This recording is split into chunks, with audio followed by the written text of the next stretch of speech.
Au nom du Père et du Fils et du Saint-Esprit, ainsi soit-il.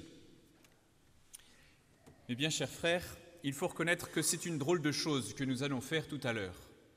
Processionner dans les rues d'un village qui ne nous attend pas spécialement, qui ne croit plus spécialement au Dieu derrière lequel nous allons nous mettre en marche.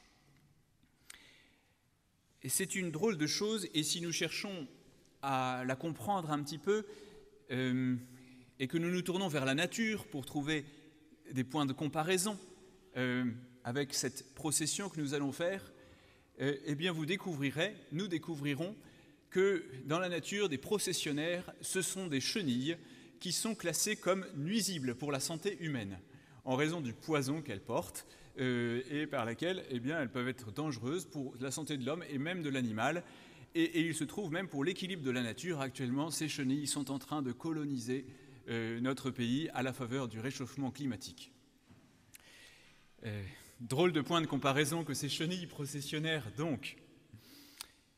Si, par ailleurs, nous imaginons, à la suite d'un Voltaire ou d'un Montesquieu du XXIe siècle, pardonnez-moi d'évoquer ces noms de sinistre mémoire, si à leur suite nous imaginons un observateur étranger, ne connaissant rien à la foi, ne connaissant rien même aux usages du monde occidental, un naïf ou un persan qui viendrait et qui observerait ce que nous allons faire tout à l'heure.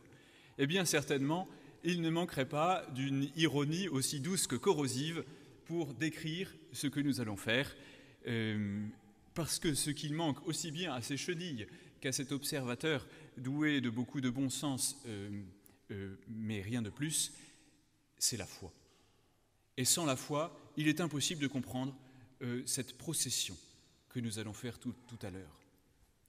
Mais pourtant, cette procession peut être l'occasion pour nous de renouveler notre foi et pour ceux qui y assisteront, eh bien, de recevoir, qui sait, cette grâce de la foi. Alors, essayons de voir quelle est la relation entre cette foi et le fait de marcher d'un lieu à un autre, ou plutôt d'un lieu duquel nous allons partir pour revenir.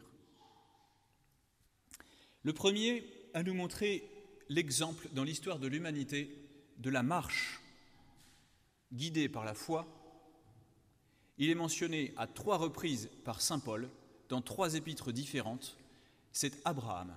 Abraham qui a cru à la parole de Dieu, qui a eu la foi, nous dit saint Paul, et cela lui a été imputé à justice. Il en parle aux Romains, il en parle aux Galates et il en parle aux Hébreux, et toujours pour faire l'éloge de la foi d'Abraham.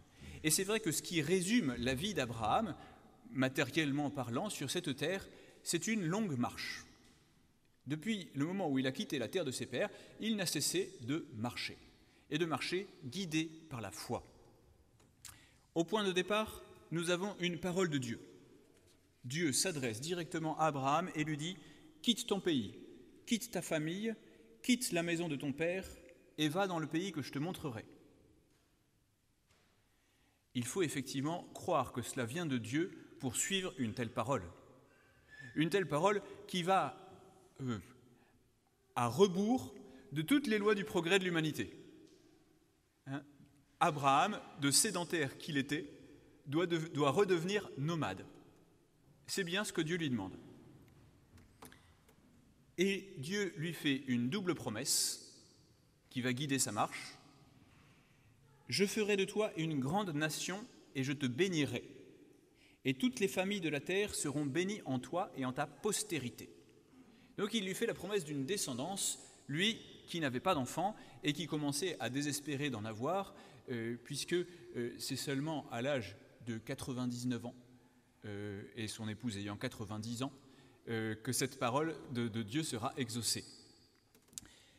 Voilà la première promesse. Et la deuxième, c'est celle non seulement d'une postérité, mais c'est celle d'une terre. Voici ce que dit saint Paul aux Hébreux pour résumer cette démarche d'Abraham quittant sa terre pour trouver une autre terre. C'est par la foi qu'Abraham, obéissant à l'appel de Dieu, partit pour un pays qu'il devait recevoir en héritage. Il se mit en chemin sans savoir où il allait. C'est par la foi qu'il séjourna dans la terre promise comme une terre étrangère. Cette terre qui lui a été promise, elle est restée étrangère pour lui. Et il a continué à marcher sur cette terre. Car, poursuit saint Paul, et ça nous donne la portée profonde de la vie d'Abraham, car il attendait la cité au solide fondement dont Dieu est l'architecte et le constructeur. Il s'agit de la cité du ciel. Abraham a passé toute sa vie à suivre la parole de Dieu, à se mettre en marche parce qu'il avait la foi, et pour deux choses, une postérité qui n'était pas seulement son fils Isaac, mais qui est une postérité qu'il n'a jamais vue, et une terre. Et lorsqu'il est arrivé dans cette terre que Dieu lui avait promise, eh bien, il ne s'y est pas arrêté, il a continué à marcher, parce que Dieu, en réalité, à travers sa descendance, le menait vers une terre mystérieuse, une patrie qui n'avait rien à voir avec celle qu'il avait quittée, le monde païen, le monde vivant dans l'idolâtrie, une patrie qui avait quelque chose à voir avec le sol sur lequel il arrivait, mais ce sol, cette terre promise, n'était qu'une image, n'était qu'une annonce d'une destination qui allait bien au-delà, la destination du ciel. Et donc, Abraham, toute sa vie, a marché dans la foi, contre toute évidence humaine. Foi dans une parole de Dieu, foi dans un futur difficile à atteindre, même à peu près peu crédible à vue humaine, qui lui a donné l'espérance. Et si bien que saint Paul dit aussi, il a espéré contre toute espérance, il a cru, en sorte qu'il devint le père d'un grand nombre de nations. Devant la promesse de Dieu, il n'eut ni hésitation ni défiance, mais, puisant sa force dans la foi, il rendit gloire à Dieu, pleinement convaincu qu'il saura accomplir la promesse qu'il a faite. Et pour vivre dans cette foi d'une chose promise, Dieu lui a appris, à travers les actes qu'il lui a fait poser, à marcher, c'est-à-dire à se détacher et à ne s'attacher à rien sur la terre. Il lui a appris à être étranger sur cette terre. Il lui a appris à sortir du monde, à s'extraire de tout ce qui nous retient, de tout ce qui nous attache. Et ça aurait été bien vide s'il ne lui avait pas appris autre chose. Il y a une parole essentielle dans la Genèse. Dieu s'adresse à Abraham et il lui dit « Marche en ma présence, marche devant ma face ». Donc ce n'est pas seulement une promesse future, que ce soit une terre ou que ce soit une postérité qui lui faisait vivre dans cette marche, dans cette procession permanente, c'était une présence bien actuelle, et c'était la présence de Dieu. Et pas à pas, l'un après l'autre, jour après jour, eh bien, il apprenait dans cette marche à être détaché des choses de la terre pour n'avoir qu'une seule demeure, celle du ciel, qu'une seule présence qui compte pour lui, celle de Dieu. Voilà le premier exemple qui nous est donné, mais qui n'est qu'une figure, qui n'est qu'une image, une présence bien faible dans laquelle il a vécu, qui est une figure de sa postérité, de sa descendance. Saint Paul insiste. Saint Paul dit, l'Écriture ne dit pas de ses descendants, pourtant il en a eu de nombreux, il dit sa descendance. Ça veut dire qu'il désignait une personne en particulier, et c'était le Christ. Et le Christ, lui aussi, va nous montrer l'exemple d'une vie qui est une procession en présence de Dieu. Alors pour le Christ, c'est un petit peu différent, parce que la terre, ou plutôt la patrie qu'il a quittée, c'est le sein de son Père. Le sein de son Père dans lequel il vit dans une éternelle procession. De toute éternité, le Verbe sort entre guillemets, puisqu'on est obligé de parler avec des guillemets quand on parle de la Sainte Trinité, sort du Père, il est engendré par lui. Et sans quitter le Père, il demeure en lui. Donc il y a à la fois comme un mouvement permanent et une demeure permanente dans une patrie qui est celle du ciel. Et voici qu'un beau jour, eh bien, cette procession éternelle se prolonge. Elle se prolonge en une mission. C'est-à-dire, le Père envoie son Fils. Et il l'envoie non seulement dans ce sein du Père qu'il ne peut pas quitter, mais il l'envoie sur la terre. Et à la parole de la Vierge Marie, au fiat de Marie, voilà que le Verbe de Dieu se rend présent parmi les hommes, d'une nouvelle présence. Dieu était déjà présent dans le monde comme créateur, mais une nouvelle présence. Et voici que ce Verbe fait chair, va passer sur cette terre sa vie à marcher. C'est exactement ça, c'est ce qu'il a dit lorsque, dans sa vie publique, il dit « Apprenez que les loups ont leur logis, les oiseaux ont leur nid, mais le Fils de l'homme n'a pas où reposer la tête. Il n'a pas de demeure fixe. Sa patrie, c'est le sein de son Père. Et, marchant parmi les hommes, il leur offre sa présence. Il leur offre sa présence et son exemple. Et les hommes, à sa suite, vont apprendre à vivre comme lui. Presque comme lui. Les hommes vont vivre dans la foi comme Abraham. Lui, il vit dans une vision. Et il faut toujours quelque chose, il faut un terme pour qu'un homme se mette en mouvement. Il faut un but, une destination. Pour notre Seigneur Jésus-Christ, il vit non pas seulement avec une foi, mais il vit avec une vision. Il vit sans cesse avec la vision de son Père. Et c'est ça qu'il met en mouvement, c'est ça qu'il fait agir. La vision de la gloire de son Père. Et dans la vision de la gloire de son Père, il voit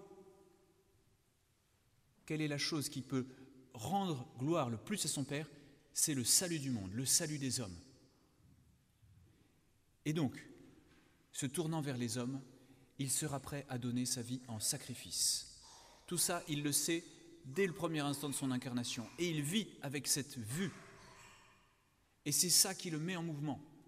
Et c'est guidé par cette vision qu'il accomplit toutes les choses extraordinaires qu'il a accomplies sur cette terre.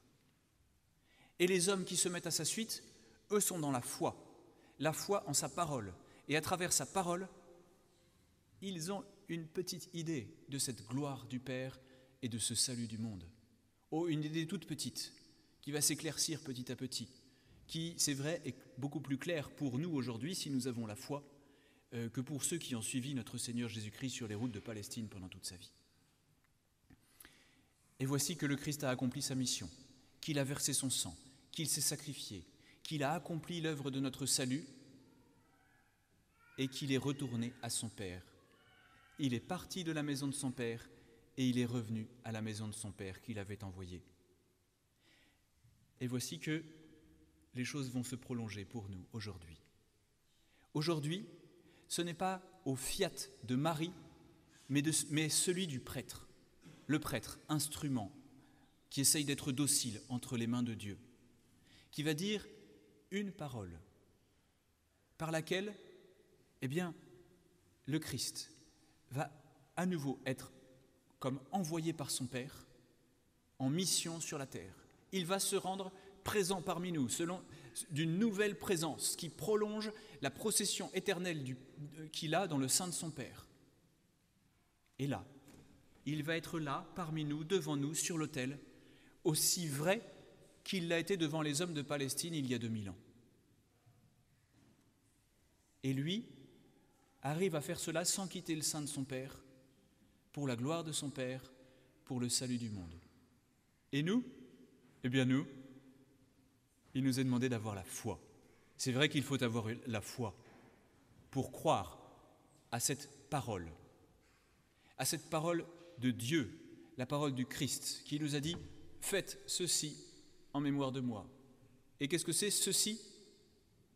C'est de dire après lui, avec ses mots, en son nom, en sa personne, de dire « Ceci est mon corps ».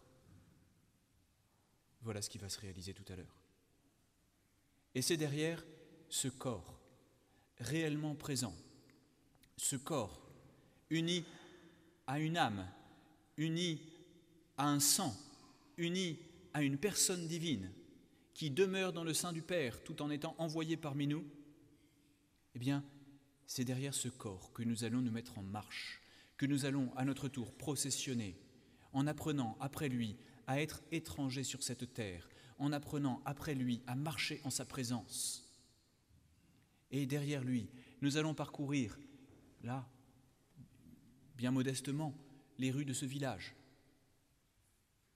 Et nous allons essayer de nous mettre à sa suite, à son école. Et nous allons revenir dans cette petite terre promise qui n'est qu'une pâle image de la terre promise du ciel, du sein du Père. Et nous repartirons de cette église. Nous repartirons en nous disant, ça n'est pas juste un petit épisode, ce n'est pas juste une petite procession qui se réalise une fois dans l'année. Non, cette procession, eh bien, elle doit être la réalisation par excellence de ce qui doit être notre vie chrétienne. Là, nous allons ressortir et nous allons, à la suite d'Abraham, marcher en présence de Dieu.